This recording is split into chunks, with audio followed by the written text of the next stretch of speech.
Ketua Badan Tim Nasional, BTN, Soemarji, menyoroti kualitas lapangan yang akan digunakan oleh Timnas Indonesia dalam laga melawan Cina pada lanjutan kualifikasi Piala Dunia 2026.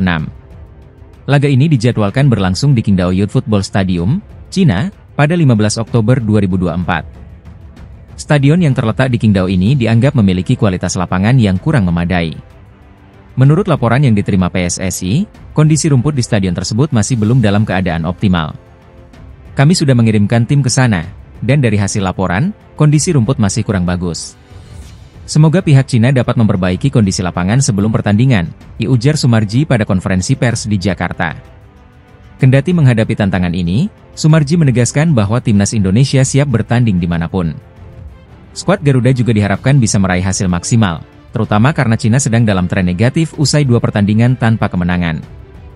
Laga melawan Cina ini menjadi bagian dari upaya Timnas Indonesia untuk meraih tiket menuju Piala Dunia 2026. Kita nantikan perjuangan skuad asuhan Shin Tae-yong di Qingdao Youth Football Stadium. Meskipun menghadapi tantangan lapangan, kita semua berharap Timnas Indonesia mampu memberikan yang terbaik dalam laga penting ini. Popularitas Timnas Indonesia kini tengah melesat. Membela skuad Garuda bisa membuat seorang pemain menjadi bintang setidaknya di media sosial. Contohnya dialami Justin Hubner. Meski belum sekalipun tampil di tim utama Wolverhampton Wanderers, pengikutnya di media sosial terus bertambah. Hingga kini, Hubner sudah memiliki 2,7 juta follower. Padahal, sebelum menjadi WNI, dia hanya memiliki sekitar 5.000 follower. Hubner pun berkelakar, ada banyak pemain di Wolves yang tertarik membela Timnas Indonesia karena fenomena tersebut.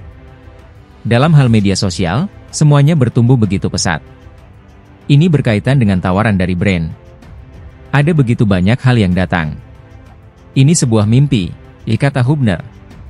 Banyak rekan setim saya di Wolves mengatakan, bisakah saya ganti warga negara jadi Indonesia? Itu tuturnya melanjutkan. Hubner memastikan rekan-rekannya di Wolves ikut senang dengan apa yang terjadi pada dirinya setelah membela Timnas Indonesia. Terlepas dari nilai plus itu, Hubner menegaskan yang terpenting adalah bisa memperkuat timnas sebuah negara. Rekan setim mendukung saya dan bahagia untuk saya juga. Mereka juga menginginkan pengikut di media sosial, karena itu menyenangkan untuk dimiliki. Tetapi ini bukan tentang pengikut, terpenting saya bermain untuk timnas, tegasnya. Media Cina telah melancarkan tuduhan yang kontroversial terhadap Timnas Indonesia menjelang laga kualifikasi Piala Dunia 2026 zona Asia. Media Cina mengancam bahwa jika Maes Hilgers dan Eliano Reijers turun dalam pertandingan melawan Cina, Federasi Sepak Bola Cina akan mengajukan protes kepada AFC. Tuduhan ini berdasarkan klaim bahwa proses naturalisasi keduanya tidak sesuai dengan prosedur hukum Indonesia. Namun, dalam fakta yang terungkap, proses naturalisasi Hilgers dan Reijers telah dilakukan dengan ketat mengikuti semua prosedur yang diperlukan. Keduanya mengikuti rapat dengan Komisi 3 dan ex-DPR RI, serta mendapatkan keputusan Presiden dari Presiden Joko Widodo. Proses pengambilan sumpah kewarganegaraan Indonesia dilakukan di Kedutaan Besar Republik Indonesia di Brussels, Belgia. Ketua Umum PSSI, Erick Thohir, menegaskan harapannya untuk hasil positif dari Timnas Indonesia dalam laga tandang melawan Bahrain dan Cina. Timnas Indonesia akan berhadapan dengan Bahrain pada Kamis, 10 Oktober 2024 pukul 23 WIB, dan melawan Cina pada Selasa, 15 Oktober 2024 pukul 19 waktu Indonesia Barat. Meski dihadapkan pada kontroversi ini, Timnas Indonesia tetap fokus untuk meraih hasil terbaik dan mengumpulkan poin yang dibutuhkan di kualifikasi Piala Dunia 2026. Media Cina mulai panik menjelang laga kualifikasi Piala Dunia 2026 zona Asia melawan Timnas Indonesia. Mereka menyoroti 2 pemain naturalisasi baru, Maes Hilgers dan Eliano Reijers, yang menjadi perhatian jelang pertandingan ini. Cina akan menghadapi Timnas Indonesia di Qingdao pada 15 Oktober mendatang. Menurut media Cina, Sohu, Hilgers dan Reijers harus diwaspadai karena mereka bermain di Eredivisie, Liga Top Belanda. Hilgers, yang menjadi bek andalan Twente, bahkan baru saja menahan imbang Manchester United di Liga Eropa.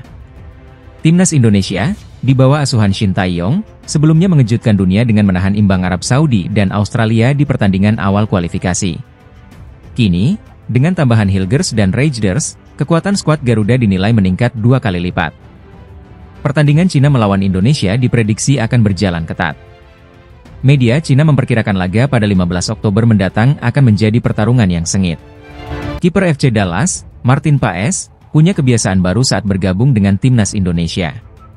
Sebelum memulai sesi latihan, Paes selalu menemui pelatih Shin Tae-yong terlebih dahulu di kamar hotelnya. Kami mengobrol dengan baik, tentu saja dengan para penerjemah, tetapi kami menetapkan standar yang jelas untuk latihan dan pertandingan, ujar Paes seperti dilansir dari laman resmi FC Dallas. Paes akan memperkuat timnas Indonesia dalam 2 laga penting kualifikasi Piala Dunia 2026 zona Asia, melawan Bahrain pada 10 Oktober dan Cina pada 15 Oktober 2024. Pemain berusia 26 tahun itu merasa sangat senang menjadi bagian dari skuad Garuda, dan merasakan sambutan hangat dari rekan-rekannya. Paes mengakui pentingnya membangun kedekatan dengan tim karena dalam waktu dekat mereka akan menghadapi pertandingan besar. Saat ini, tim Merah Putih berada di posisi keempat grup C dengan koleksi 2 poin, hasil dari 2 kali imbang melawan Arab Saudi dan Australia. Pelatih Cina, Branko Ivankovic, memanggil 2 pemain cedera untuk skuad kualifikasi Piala Dunia 2026 zona Asia. Cina akan menghadapi Australia pada 10 Oktober dan timnas Indonesia pada 15 Oktober mendatang. Salah satu pemain yang dipanggil adalah kapten tim, Wu Lei, meski sedang dalam masa pemulihan usai mengalami cedera tulang rusuk saat bermain untuk Shanghai Port. Wu Lei, pencetak gol terbanyak di Liga Super Cina, saat ini kesulitan bernapas dan masih merasakan sakit di area yang cedera. Selain Wu Lei, pemain naturalisasi, Alan, juga dipanggil meski absen dalam pertandingan Liga terakhir akibat cedera paha. Kehadiran 2 pemain yang sedang cedera ini memicu kekhawatiran, namun pelatih Branko Ivankovic tampaknya masih berharap keduanya dapat pulih tepat waktu untuk membantu Cina mengamankan poin pertama mereka setelah 2 kekalahan awal dari Jepang dan Arab Saudi. Cina saat ini berada di posisi sulit di grup C, dan laga melawan Australia serta Indonesia akan sangat krusial untuk menjaga asa mereka lolos ke Piala Dunia 2026. Kabar terbaru datang dari media Cina yang mulai menunjukkan kekhawatiran terhadap kemajuan pesat timnas Indonesia jelang lanjutan kualifikasi Piala Dunia 2026. Kehadiran pemain naturalisasi seperti Maes Hilgers dan Eliano Reijers membuat media Cina mendesak agar Asosiasi Sepak Bola Cina, CFA, segera mempercepat proses naturalisasi pemain keturunan mereka. Indonesia akan berhadapan dengan Cina pada 15 Oktober 2024 di babak ketiga kualifikasi Piala Dunia 2026. Hilgers dan Reijers, yang akan segera menjalani sumpah WNI, berpotensi memperkuat skuad Garuda di laga tersebut. Kehadiran mereka membuat PSSI menjadi sorotan, terutama oleh media Cina, Sohu, yang memuji efisiensi PSSI dalam menaturalisasi pemain keturunan. Sohu bahkan menyoroti penampilan Hilgers saat membantu FC Twente menahan imbang Manchester United di Liga Eropa. Bek tangguh berusia 23 tahun itu dinilai tampil impresif dan memberikan kebanggaan bagi masyarakat Indonesia. Sementara itu, media Cina mulai mendesak CFA agar segera menaturalisasi pemain bintang Ajax, Kian Fitzjim. Meskipun telah tampil apik bersama Ajax, proses naturalisasi kian tampaknya masih terhambat. Dengan langkah cepat PSSI dalam menambah kekuatan lewat pemain naturalisasi, persaingan di kualifikasi Piala Dunia 2026 diprediksi semakin ketat. Cina kini dihadapkan pada tantangan besar menghadapi timnas Indonesia yang semakin solid.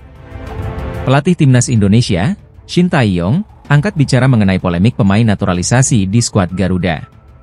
Menurutnya, kehadiran pemain-pemain naturalisasi membawa dampak positif bagi perkembangan sepak bola Indonesia.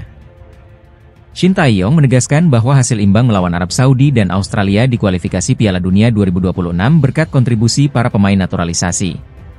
Bahkan, berkat hasil tersebut, peringkat FIFA Indonesia naik hingga 4 tingkat. Dengan adanya pemain-pemain naturalisasi, kita bisa berada di posisi ini sekarang. Kalau peringkat FIFA kita terus naik, sepak bola Indonesia akan semakin kuat dan tidak mudah runtuh seperti sebelumnya. Shin juga membantah anggapan bahwa pemain naturalisasi menghambat pemain lokal. Ia mengajak masyarakat untuk melihat dampak besar yang diberikan oleh para pemain ini, termasuk memperkuat tim dalam menghadapi lawan-lawan kuat.